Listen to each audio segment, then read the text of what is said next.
Well, I'm out here on a beautiful morning with Eamonn Hughes at Hughes Water Gardens, and we're going to be talking about fish. Now, a lot of times we talk about ponds, but we're going to make the assumption that you already have the aquatic setting in your yard and you want to add fish. Yeah. There's some really specific things you need to think about when you're doing that. Well, we need to create an environment for the fish. What's happened is people have been focusing on getting really crystal clear water like a swimming pool. So in effect what they're doing is creating a goldfish bowl in the ground.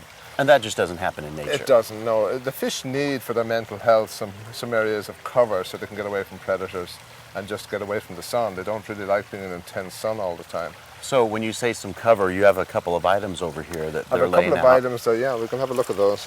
What do you mean by cover? Well, if there's a predator in the area, you know, a heron or that, it could be as simple as just a tube. If you do a black one and put a little bit of river rock around the edge of it, the fish will go in here when the predator comes. And then they'll hide out there possibly for days. Really? Once that predator has come, and then they'll slowly come out again.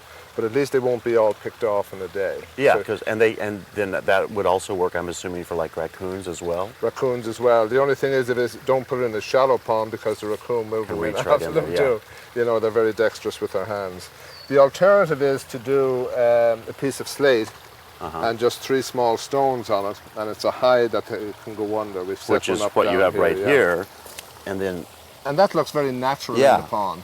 So you just lay that on top and they can go in here away from the heron and the predator. And that's the protection. What do you have in the bag here, Eamonn? In the bag we have some oxygenating plants. And again, it's a hiding area. It also helps with your water quality. There's one called hornwort here, which is very nice. And that'll just grow up and the fish can go in among that. And this one is called Cabomba, which is a very lacy life one. Nice.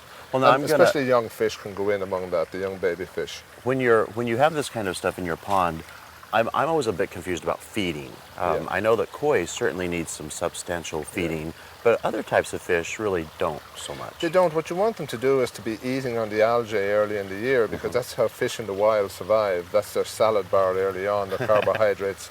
Before their systems are really active, they'll feed on those carbohydrates. And then when summer comes, they'll be going after flies and bugs in the water, mosquito larvae.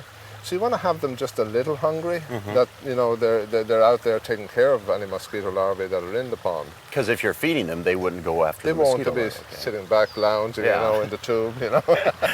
But so keep them just on the slightly hungry side, so they are. If you see them feeding around the pond, you know you've got the balance correct. If they're never feeding around the pond, then slowly reduce your food. And also, if you give them too much food, you're going to be fouling your water. Yeah. So it's a delicate balance to get. What about water bowls? If I have a good-sized water bowl, can I put some of the smaller fish in there as well? You can. Things like sarasa or shibunkins. I wouldn't put koi in. Because they're just too small. They're too small and they're more active in there. So. Well, you know, if you have any other questions, I would really encourage you to come out to Hughes Water Garden. It's a beautiful, tranquil setting. They have great gardens to walk through, lots of wonderful ideas. Come out and see Eamonn and his great staff and find out how you can add fish into your garden. Thanks a lot, Eamonn. Thanks.